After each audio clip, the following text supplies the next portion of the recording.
اوے لاہوریے، میں تمہیں استاد کہتا ہوں، اپنی زبان پہ پابندی رکھ تاکہ میری لوچی نہ کھلے۔ خبردار جو مجھے سیالکوٹی ہونے کا طعنہ دیا۔ اگر تیرے احسانوں کا احساس نہ ہوتا تو میں یہاں کیوں آتا، اور تجھ سے ایسی کڑوی کسیلی باتیں کرنے کی کیا ضرورت تھی؟ تیرے رشتہ دار باقر سے تیری حالت کا سنا تو میں بھاگتا ہوا سیدھا بادامی باغ سے ادھر پہنچا۔ بڑی مشکلوں سے تجھے تلاش کیا، اب تو مجھے سیال کوٹی حرام دی بوٹی کہتا ہے۔ وہ سر جھکا کر پھسک پھسک کر رونے لگا۔ مجھے پتا تھا وہ اس طرح بچوں کی مانند بھی رونے والی ہڈی نہیں، وہ تو تکیہ مراسیاں کا بڑا کائیاں مراسی تھا، پکا ماں کا دینا۔ اس کے تو خون پسینے میں مکاری، خود غرضی اور مطلب براری رچی بسی تھی۔ میں بھی دم سادھے اس کے سر سے 2 قدم ادھر کھڑا تھا۔ جب اس نے محسوس کیا کہ میں نے اس کی سیالکوٹی والی بات کو خاصا محسوس کیا ہے تو اس نے ہولے سے سر اٹھا کر میری جانب دیکھتے ہوئے کہا، اچھا یار، معاف کر دے، غلطی سے منہ سے نکل گیا۔ تجھے پتا ہونا چاہیے کہ میری حالت کیا ہے۔ ان 3 4 دنوں میں میرا ستیہ ناس ہو گیا ہے۔ تو ایسا کر، بابا نتھے شاہ کے پاس جا اور کوئی بہانہ بنا کر میری یہاں سے جان چھڑا۔ تو بابا نتھے شاہ کو چھوڑ، لا مجھے ہاتھ دے اور باہر نکل، میرے ساتھ چل، اپنی محنت سے روزی کما۔ خدا جانے اتنے دنوں تیرے گھر والوں کا کیا حال ہوگا۔ وہ میری بات کو سمجھتے ہوئے کہنے لگا، تو بالکل ٹھیک کہتا ہے، میں سب کچھ سمجھ گیا ہوں، مجھ سے بڑی نادانی ہوئی۔ اب صرف ایک ہی راستہ ہے کہ تو کسی طرح بابا نتھے شاہ کو راضی کر لے کہ وہ مجھے ادھورا چلہ چھوڑنے کی اجازت دے دے، ورنہ مجھے ڈر ہے کہ میں کسی اور مصیبت میں نہ پھنس جاؤں۔ میں نے سوچا کہ وہ درست کہہ رہا ہے، جب ایک کام معمولی سی تدبیر کرنے سے ہو سکتا ہے تو خواہ کسی جنجال میں پڑنے کی کیا ضرورت ہے۔ میں نے ایک زبردست بہانہ سوچتے ہوئے کہا، اچھا تم باہر تو نکلو، میں بابے کے پاس جاتا ہوں۔ ارے پاگل، یہاں سے باہر بھی تو میں نہیں نکل سکتا، یہ کام بھی وہی کرے گا۔ بس تم اس کے پاس جاؤ اور کسی طرح اسے ساتھ لے کر یہاں آؤ۔ سورج خاصا چڑھ آیا تھا، ہلکی دھوپ میں دھیرے دھیرے تمازت بڑھ رہی تھی۔ جب میں واپس بابا نتھے شاہ کے پاس پہنچا تو وہ کچوپر کے پیالے میں بھنگ کی سبوہی سے دل تازہ کر رہا تھا۔ سامنے الاؤ میں جلتے سلگتے ٹہنوں کے چرچراہٹ پہ خون آلودہ کچوپر کے گوشت کا بڑا سا لوتھڑا پڑا سڑر سڑر کر رہا تھا۔ فضا میں تازہ گوشت کے بھننے کی اشتہا انگیز مہک رچی ہوئی تھی۔ مجھے دوبارہ سامنے دیکھ کر وہ ہلکا سا مسکرایا۔ الاؤ سے اڑتی چڑ کرتی چنگاریوں اور بل کھاتے دھوئیں کی اوٹ میں اس کا تمتماتا ہوا، لہریے لیتا ہوا خوفناک چہرہ یوں دکھائی دے رہا تھا جیسے کوئی بھوت اگنی سے اشنان کر کے چتا منڈپ سے باہر نکل رہا ہو۔ میں نے حسب عادت اسے سلام کرتے ہوئے کہا، بابا، عنایتے کی بیبے بڑی سخت بیمار ہے، اس نے مجھے یہاں بھیجا ہے کہ میں اسے اطلاع کر دوں۔ آپ کو پتا ہوگا عنایتہ اس کا کلا کلا پتر ہے، وہ اپنے پتر کو دیکھنے کے لیے بڑی بےتاب ہے۔ میں نے عنایتے کو بتایا ہے پر وہ میری بات نہیں سنتا۔ کیا کہتا ہے؟ بابے نے پوچھا۔ وہ کہتا ہے کہ میں اپنے بابے کا حکم کا پابند ہوں، بیبے کے حکم کا نہیں۔ بابا، بس آپ اسے یہ حکم دے دیں کہ وہ ایک بار اپنی بیمار بیبے کو اپنی شکل دکھا آئے۔ بابا ایک لمبی لوہے کی سیخ جس کے آگے ترشول جیسا آنکا بنا ہوا تھا، کچوپر کے گوشت کو انگاروں پہ لٹاتے پٹاتے ہوئے بولا، بچہ، اے ویلا راہو تے کیتو دے اونسکار دائے، پچھلے ویلے بعد آ کے اینو لے جاویں۔ اب میں واپس استاد عنایتے کے پاس جانے کے لیے بڑھا تو اس نے مجھے ادھر جانے سے منع کرتے ہوئے کہا، ہن ادھر جان دی لوڑ نہیں کاکا، پچھلے ویلے ایتھے ہی آ جاویں۔ کھٹ سے میرے دماغ میں آیا کہ دوپہر ویلے تو مجھے ایسی جگہوں پہ آنا جانا ہی نہیں چاہیے۔ میں نے ہاتھ جوڑتے ہوئے پھر جھوٹ داغا، بابا، اس کی بیبے بڑی تنگ ہے، شاید پچھلے ویلے تک وہ ایک لمبی سی ہوں کرتے ہوئے گوشت کو الٹنے پلٹنے لگا۔ تھوڑی سی دیر بعد مجھے بیٹھنے کا اشارہ کیا۔ شاید گوشت اس کی طلب کے مطابق روسٹ ہو چکا تھا۔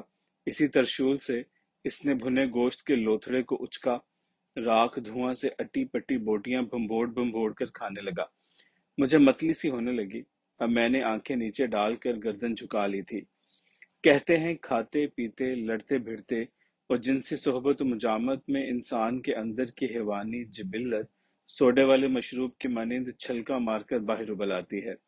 انسان کی تعلیم، تہذیب یا تربیت دھری کی دھری رہ جاتی ہے، اور اس پہ ستم کہ بندے کے پاس اگر مال حرام وافر ہو یا دم دارو بھی لگا چکا ہو تو پھر یہ جبلی تقاضے کسی خوب تگنی کا ناچ نچواتے ہیں، جبکہ بابا نتھے شاہ کے ہاں اس بھی سوا کچھ ابلیسی استعانتیں بھی تھیں۔ وہ کسی بھوکے بھیڑیے کی مانند بھمبوڑ بھمبوڑ دانت نکوں سے برشٹ کچوپر کا تیا پانچا کر رہا تھا۔ اس کی یہ حالت دیکھ کر مجھے خدشہ پیدا ہو گیا کہیں وہ کھا ڈکار کر استاد عنایتے کی ریلیز کا وعدہ ہی نہ بھول جائے۔ اس پیر فرتوت مرد جانگلوس کے سامنے پکے سیر بھر دریائے چوغت کے کچے پکے دھانسے ہوئے گوشت کی بھلا کیا اوقات تھی؟ یہ تو محض بھنگ بادام خشخش کی صبوحی کا نمکین اور چسکین لوازمہ تھا۔ خاکستر و خون سے لبڑے ہوئے ہاتھ اپنی ہمہ رنگ ٹکڑوں سے بنی ہوئی گودڑی سے پونچھتے ہوئے اس نے ایک چیلے کو اشارہ کیا، جس نے لپک کر چاند کی چلم اس کو پیش کر دی۔ ریلوے کے کوئلے والے انجن کے بعد جو مشینیں بے تحاشا اور غلیظ دھواں اگلتی ہیں، وہ پشاوری سوٹی چلم اور مدک چانڈو کا حقہ اور صافی کلیان ہے۔ دھوئیں کی دھواں فشانی دیکھ کر دیکھنے والا کہہ اٹھنے پہ مجبور ہو جاتا ہے، الہی یہ دھواں کہاں سے اٹھتا ہے؟ وہ کش پہ کش کھینچ رہا تھا اور میں محو حیرت، چہرہ بدامہ اور آنکھیں مستانہ کرتے ہوئے وہ جانے خرابات اپنے ہٹے کٹے چیلے سے متکلم ہوا، اٹھے مولے مکا دے رولے۔ وہ بھی ٹن تھا، لڑکھڑاتا ہوا خونبار نگاہوں سے مجھے تولتا ہوا اٹھا اور بادل ناخواستہ میرے آگے آگے چل پڑا۔ چند قدم چلنے کے بعد میں نے جانا کہ یہ بندہ مولا کسی اور رخ بڑھ رہا ہے، یہ وہ راستہ نہیں جدھر میرا استاد عنایتا کڑے میں دھنسا ہوا چلہ بھوگ رہا ہے۔ مولا شاید نشے کی پینک میں ہو۔ میں نے ہمت کر کے اسے پیچھے سے آوازہ دیا، سائیں جی، عنایتا استاد ادھر نہیں، ادھر پرانی مڑھی کے چو بچے کے پاس گرا پڑا ہے۔ اس مرد دیوس نے پیچھے دیکھے یا رکے بغیر ہی ہاتھ کے اشارے سے مجھے پیچھے پیچھے آنے کا اشارہ کیا۔ ظاہر ہے میں قدرے گھبرا سا گیا تھا کہ یہ مجھے کدھر لے جا رہا ہے۔ میں احتیاطاً 2.5-3 قدم اور پیچھے رہ گیا کہ بھاگنا پڑے تو آسانی رہے۔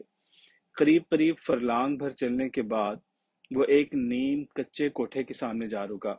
وہاں ایک ٹوٹی ہوئی کھاٹ پہ ایک مرد مدقوق ہنوز خواب غفلت میں پڑا خراٹے توڑ رہا تھا۔ ارد گرد ٹوٹے پھوٹے گھڑے، لوٹے، ٹوکرے اور کچھ آلات از قسم قبر کھدائی اور کشائی دکھائی دیے۔ کہا جا سکتا تھا یہ کوئی گورکن قسم کی کوئی چیز ہے۔ 2-4 دبنگ آوازیں بھی جب اس کی غفلت میں کوئی کمی واقع نہ کر سکے تو ایک ہی بھرپور لات نے اسے الف سیدھا کھڑا کر دیا۔ اب وہ ہڑبڑایا ہوا بیلچہ کدال بکف ہم دونوں کے آگے لگا ہوا تھا۔ کسی دوسرے روٹ کے ذریعے جب ہم تینوں یعنی ماضی، حال اور مستقبل اس مقام جہول و عتوب پہ پہنچے تو استاد یا تو واصل ابلیس لعین ہو چکا تھا یا پھر ضعف و استغراق کے اس نقطے پہ تھا جس کے آگے صرف عدم معدوم ہی ہوتا ہے۔ یہاں پہنچتے ہی مولے نے کسی جناتی زبان میں اس گورکن کو کچھ حکم دیا۔ اس نے آؤ دیکھا نہ تاؤ گڑھے کی بغل میں شغاف ڈالنے پہ جت گیا۔ میں حیران کہ یہ وہ کیا کر رہا ہے۔ بے حس اور مردار سے عنایتے نے بھی آنکھ زبان کھول کر کسی رد عمل کا اظہار نہیں کیا تھا۔ یہاں مٹی ریتلی بھر بھری سی تھی۔ کدال اور بیلچے نے کچھ ہی تکدو کے بعد استاد عنایتے کو واشگاف کر دیا تھا۔ ٹخنے سے ٹخنا سوتلی سے بندھا ہوا جو سوج کر سرخ اور سخت ہو گئے تھے، سوتلی کھال میں دھنس کر رہ گئی تھی۔ خون کی گردش رک جانے کے باعث اب کسی حرکت برکت سے بھی آ رہی تھے۔ عنایت علی کو جب باہر گھسیٹا تو وہ مکمل طور پہ بے سدھ تھا اور میں بے ہوش ہونے کے قریب۔ وہ دونوں اسے باہر نکال کر یوں پھینک گئے تھے جیسے بدرو میں پھنسا ہوا کتا گھسیٹ نکال کر چوڑے باہر کرتے ہیں۔ وہ بھینسا نما ملنگ پلٹتے سمے صرف اتنا کہہ گیا، جو بچے سے پانی لا کر اس کے منہ پہ چھپاکے مارو اور سردائی پلاؤ، اس کا ضعف دور ہو جائے گا۔ ٹخنوں کی سوتلی علیحدہ کرنے میں مجھے خاصی جدوجہد کرنا پڑی اور اس سے زیادہ محنت اس کے حواس بحال کرنے میں لگی، مگر ذہنی حالت اب بھی مخدوش سی تھی۔